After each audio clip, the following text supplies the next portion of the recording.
जय राम राधे श्याम जय जय राधे श्याम राधे श्याम राधे श्याम जय जय राधे श्याम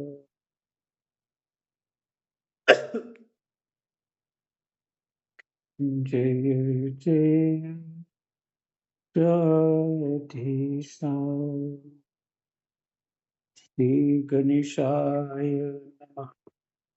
श्री सीतारामाभ्यां नमः। श्री हनुमते नमः। श्री उमापते नमः। श्री गुरुवे नमः। सब संतन की जय जय जय जय सीताराम राधे श्याम।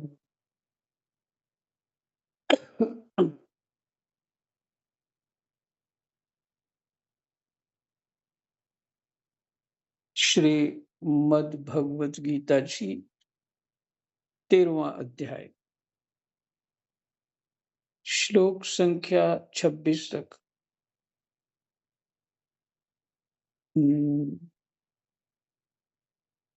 26 से पाठ करते हैं। ठीक है।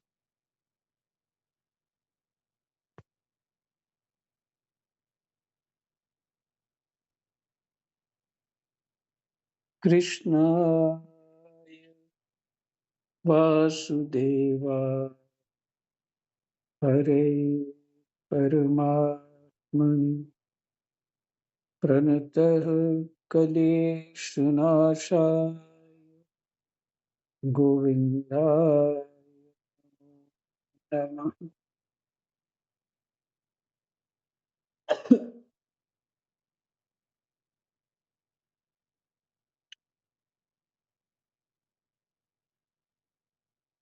भगवान श्री अर्जुन से कह रहे हैं, स्थावर और जंगम जितने भी प्राणी पैदा होते हैं उनको तुम क्षेत्र और क्षेत्रज्ञ के संयोग से उत्पन्न हुआ समझो।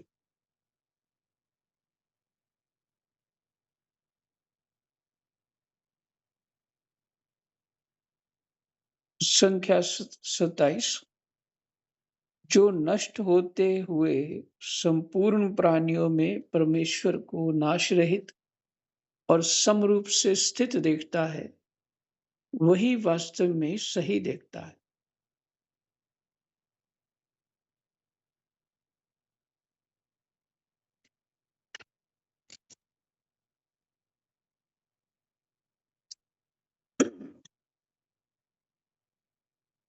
क्योंकि सब जगह समरूप से स्थित ईश्वर को समरूप से देखने वाला मनुष्य अपने आप से अपनी हिंसा नहीं करता, इसलिए वह परम गति को प्राप्त हो जाता है।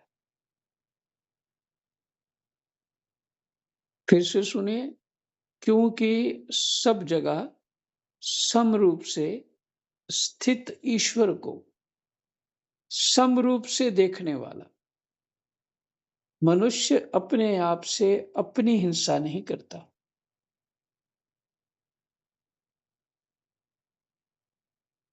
इसलिए वह परम गति को प्राप्त हो जाता है।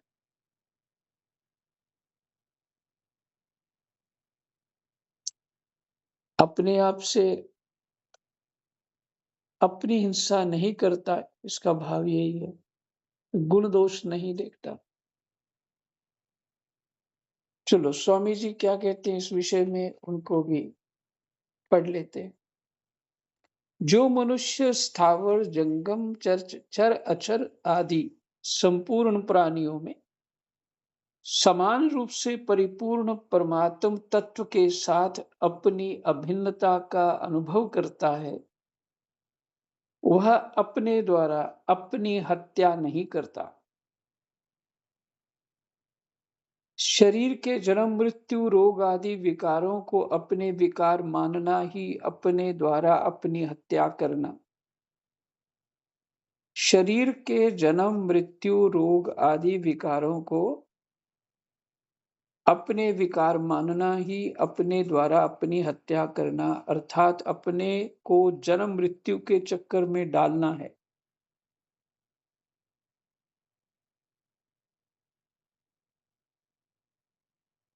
इससे ये सिद्ध हुआ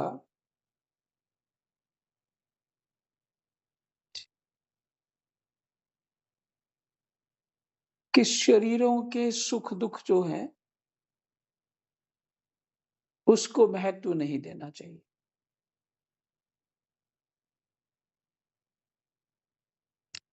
लेकिन कठिन बात है।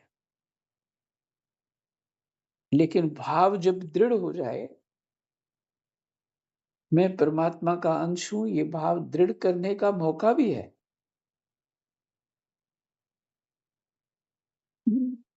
बहुतों ने कर लिया है, पर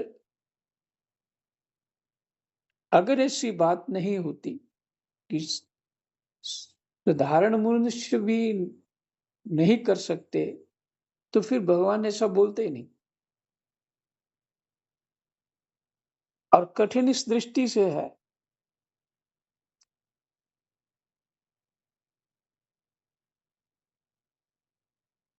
आज एक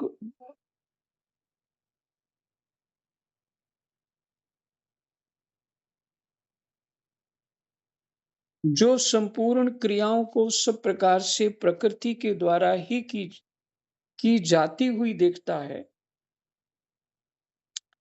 और अपने आप को अकर्ता देखता है, वही यथार्थ देखता है। जो संपूर्ण क्रियाओं को सब प्रकार से प्रकृति के द्वारा ही की जाती हुई देखता है और अपने आप को अकर्ता देखता है, अनुभव करता है, वही यथार्थ देखता है। कोई ऐसा व्यक्ति जो इस तरह की समझ वाला हो गया, तो बताइए वो किसी के साथ गिला शिकवा क्या करेगा? हमारे मैक्सिमम दुख यही हैं, हमने तो बहुत किया पर दूसरे हमारी तरफ ध्यान नहीं देते। तो यदि ज्ञानवान हो जाए, समझ ठीक से आ जाए, तो फिर तो प्रकृति को कर्ता मानता है, अपने आप को मानता ही नहीं। तो उसका किया हुआ भी अकर्म हो जाता है, योग हो जाता है।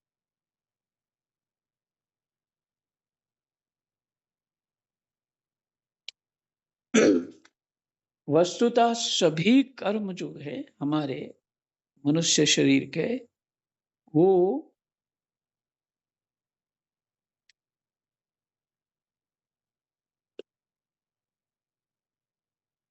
अपने अंतःकरण के सुख के लिए, शुद्धि के लिए है। अपने अंत मन बुद्धि चित्त अहंकार की प्रसन्नता के लिए है, शुद्धि के लिए।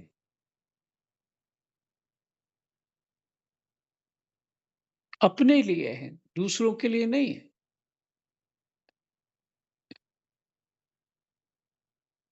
पर वो कर्म तो हमने दूसरों के लिए किए, पर उससे हमें प्रसन्नता हुई। यही है फल उसका। और यही अकर्ता को भी ऐसे ही, उसके बाद कर्म करने के बाद कोई फल नहीं मांग रहा हो, तो साथ साथ ही उसको फल मिल रहा है, प्रसन्नता, सेवा। संख्या 30। जिस काल में साधक प्राणियों के अलग अलग भावों को एक ही राम राम जिस काल में साधक प्राणियों के अलग अलग भावों को एक प्रकृति में ही स्थित देखता है और उस प्रकृति से ही उन सबका विस्तार देखता है, उस काल में वह ब्रह्म को प्राप्त हो जाता है।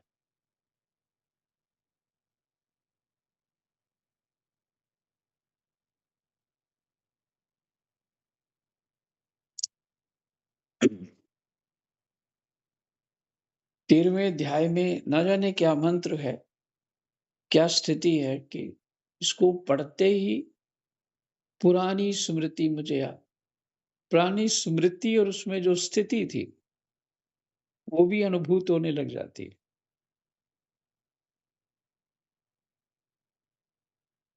प्रकृति से ही उन सब का विस्तार दिखता है, उस काल में वह ब्रह्म को प्राप्त होता है। मैं जो बात आप सबको कहता हूं ना, उसके पीछे एक कारण है कि जब तक एकाग्रचित्त होके हम गीता जी का श्रवण नहीं करेंगे और उसका एकाग्रचित्त होके उसका अभ्यास, उसका चिंतन और उसमें जीना कुछ काल तक करेंगे, एकांत होकर के बिल्कुल माने ज्यादा व्यवहार न करते हुए, अपने आप में रहते हुए, सभी समस्याओं से अपना मन हटा दो और केवल गीता, अपने मन को इधर उधर मत जाने दो और केवल गीता के ऊपर ही रहने दो, सब कुछ समझ में आता है। सब कुछ समझ में आता।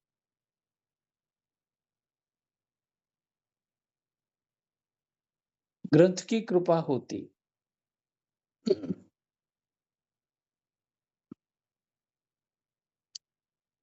तो जो ऐसा तो हो सकता है कि जो हम अपने जीवन में प्रायोरिटी जो है, महत्व, प्रथम महत्व जो दें, वो भजन का दें।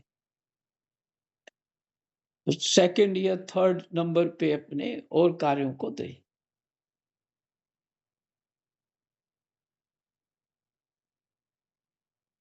इतना इतना गंभीरता से महत्व देना चाहिए, जैसे गरीब आदमी के पास थोड़ी-सी पूँजी होती है, उसकी रक्षा में वो बहुत चिंतित रहता है। उसका जैसे वही सहारा होता है।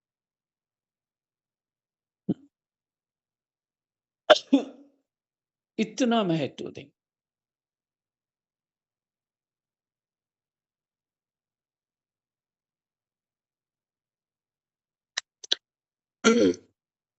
तो प्रथम महत्व जो है, वो अपने साधन को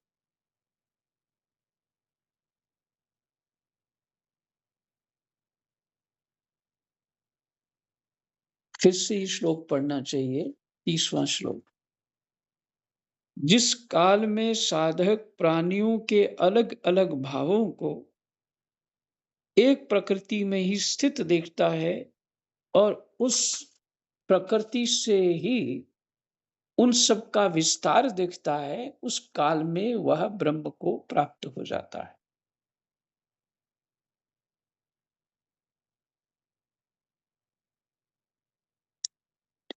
ये तो बड़ा सरल सा है श्लोक। जो जो अनुभूत जगत कर रहे हैं हम, ये जगत जो हमें अनुभूत हो रहा है, वो कैसे हो रहा है? हमारी ज्ञान इंद्रियों से अनुभूत हो रहा है। रूप दिख रहा है, अ, जीवा से रस आ रहा है किसी वस्तु का, कान से सुनाई दे रहा है, आँख से दिख रहा है, शरीर शरीर से स्पर्श हो रहा है और कैसी गंध होती है, अच्छी-बुरी, वो नाक से समझ में नाक से वो इन 5 ज्ञान इंद्रियों से माध्यम से हम संसार को अनुभूत कर रहे हैं। तो ये सब प्रकृति है। और एक विचित्र बात ये है, आश्चर्य भी, ये सब तमोगुण से प्राप्त है, तमोगुण से उत्पन्न हुई। इसका अर्थ क्या है? ये अंधकार ही हुई ना, सही नहीं दिख रहा। सत्वगुण से तो है ही नहीं। तो ये प्रकृति जो है, इसका निर्माण जो है प्रकृति का, इसमें जो गुण, अवगुण, जो स्थितियाँ बनी हैं या हैं या होंगी, वो स्वप्न बातें हैं, वो प्रकृति की हैं। प्रकृति तो बदलती ही रहती है, तो फिर इसको महत्व कैसे दे सकते हैं?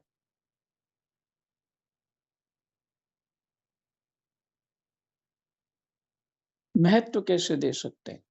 हमें केवल इस प्रकृति में पहले तो अपने धर्म का महत्व देना चाहिए, और उसके यदि भजन में चित्त लग गया है, यदि भजन ही जीवन में सार बन गया है, तो फिर धर्म को भी छोड़ देना चाहिए।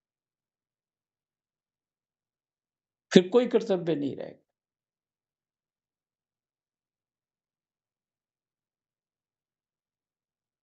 और धर्म यदि कोई उपाय नहीं लग रहा, चित्त नहीं भी लगा और परमात्मा की चाह है, तो सब छोड़ के भजन में लग जाओ। चाहे वो बालक हो, चाहे वो 80-90 साल का बूढ़ा हो। अगर परमात्मा की चाह तीव्र बनी हुई है, तो क्योंकि यही धर्म है, मनुष्य धर्म जो है, बाकी सब धर्म गौण हैं, वो अंतःकरण की शुद्धि के लिए है। मुख्य धर्म इस मनुष्य शरीर का है अपना कल्याण, अपने आत्म स्वरूप को जानना, उसमें स्थित होना और इस प्रकृति को छोड़ना। इसलिए अपने साधन में तन्मयता हो जाए।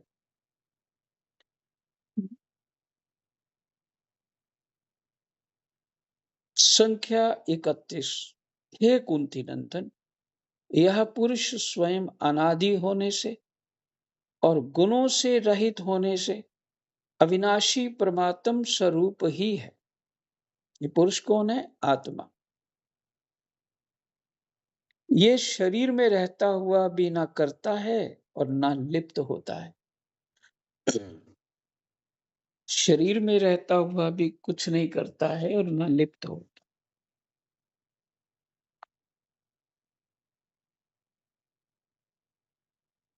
संख्या 32। जैसे सब जगह व्याप्त आकाश अत्यंत सूक्ष्म होने से कहीं भी लिप्त नहीं होता। बहुत अच्छा दृष्टांत है। सब जगह आकाश जो है, आकाश हमारे भीतर भी है, बाहर भी है।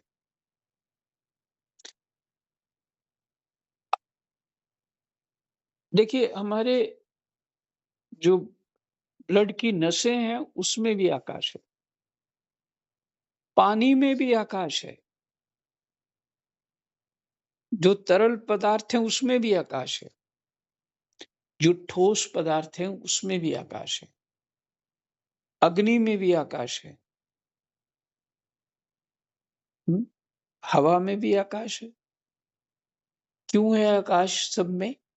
सब जगह क्यों है? इस सब की उत्पत्ति आकाश से ही हुई है। सबसे प्रथम मूल प्रकृति से आकाश की उत्पत्ति, आकाश से हवा की उत्पत्ति, वायु की उत्पत्ति, हवा में वायु की उत्पत्ति, फिर अग्नि की उत्पत्ति, वायु से अग्नि की उत्पत्ति, अग्नि से जल की उत्पत्ति। विचित्र लगता है, अग्नि से जल कैसे उत्पन्न हो सकता है? अग्नि से जल की उत्पत्ति और जल से पृथ्वी की उत्पत्ति।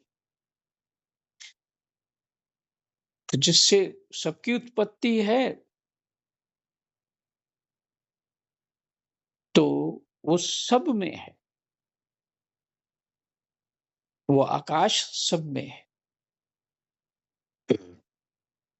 जैसे सब जगह व्याप्त आकाश अत्यंत सूक्ष्म होने से कहीं भी लिप्त नहीं होता, ऐसे ही सब जगह परिपूर्ण आत्मा किसी भी देह में लिप्त नहीं होता।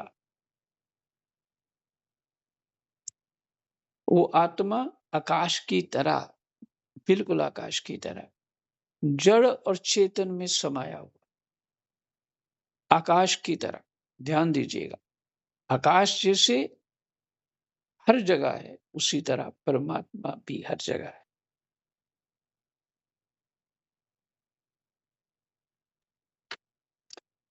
फिर से हमने परमात्मा को ढूंढने नहीं जाना है,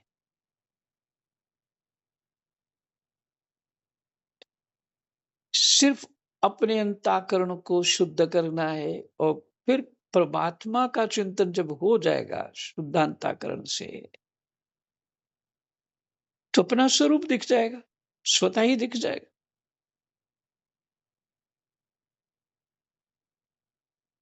यहाँ मन, बुद्धि, चित्त, अहंकार स्वतः ही विलीन हो जाएंगे।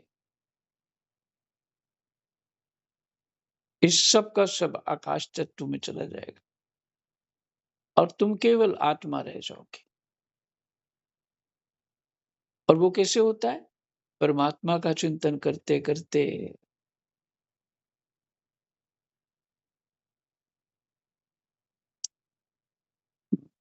परमात्मा का चिंतन करते करते जीव, पीछे श्लोकों में कहा है, जीव सबसे पहले अपने में देखता है, फिर सब में देखता है। वही तत्व को पहले अपने में देखता है, फिर सब में देखता है। अब वो जन्म मरण से छूट गया, वो सर्वत्र हो गया, हर वस्तु उसकी हो गई, हर वस्तु उसकी हो गई। आकाश पताल अनंत ब्रह्मांडों का जानकार हो जाता है कि भगवान तो सीमित है ही नहीं, इसी ब्रह्मांड में है क्या? इसी पृथ्वी नहीं, इस ब्रह्मांड में, जिसका और छोर नहीं पता लग रहा दुनिया को, वैज्ञानिकों को भी बिल्कुल और छोर का कोई पता नहीं लग रहा। तो वो परमात्मा इसी ब्रह्मांड में नहीं, अनंत ब्रह्मांड, वही एक। इसका अर्थ हमारी पहुंच कहाँ गई हो गई? अनंत ब्रह्मांडों तक हो गई, आत्म तत्व की। ये समर्थ है अपने आप को जानने का। अब क्या चाह होगी उसकी? अब तो कोई चाह नहीं होगी, कि चाह तो प्रकृति में होती है, मन होता तो चाह होती, मन तो चला गया, बुद्धि भी चली गई, चित्त भी चला गया, अहंकार भी चला गया, और तुम शुद्ध ब्रह्म आनंद स्वरूप हो गए।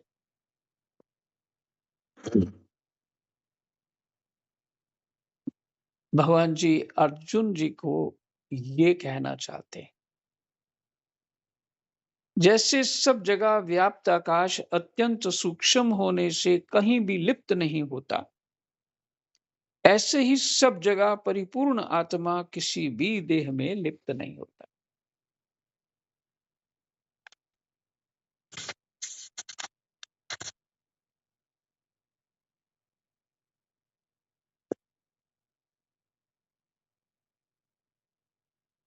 हे भरतवंशोद्भव अर्जुन, जैसे एक ही सूर्य इस संपूर्ण संसार को प्रकाशित करता है, ऐसे ही क्षेत्रज्ञ, कौन क्षेत्रज्ञ कौन है? आत्मा संपूर्ण क्षेत्र को प्रकाशित करता है। और ये जो सुख दुख, भला बुरा, जितने भी जो संसार में हमको अनुभव हो रहे हैं, जितने भी धर्म अधर्म इत्यादि, ये सब प्रकृति के हैं, आत्मा का इसमें एक भी गुण नहीं। तो ये प्रकृति इतनी सारी रचना कैसे कर लेती है? जैसे सूर्य के आश्रय पूरी दुनिया चल पड़े, अपने चलना फिरना काम करना सब कुछ कर लेती है सूर्य की शक्ति से, है ना? उसी तरह आत्मा की शक्ति से पूरा शरीर चलता है और सब प्रक्रियाएं होती। इसलिए कहा जाता है कि जो प्रकृति है वो आत्मा के आश्रय से ही कार्य करती। ये है प्रकृति का आश्रय। तो कहते हैं पूर्ण क्षेत्र को मैंने शरीर को प्रकाशित करता है कौन? आत्मा।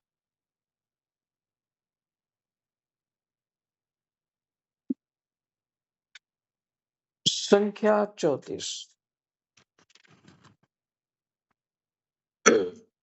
इस प्रकार जो ज्ञान रूपी नेत्रों से क्षेत्र और क्षेत्रज्ञ के विभाग को तथा कार्य कारण सहित प्रकृति से स्वयं को अलग जानते हैं, वह परमात्मा को प्राप्त हो जाते।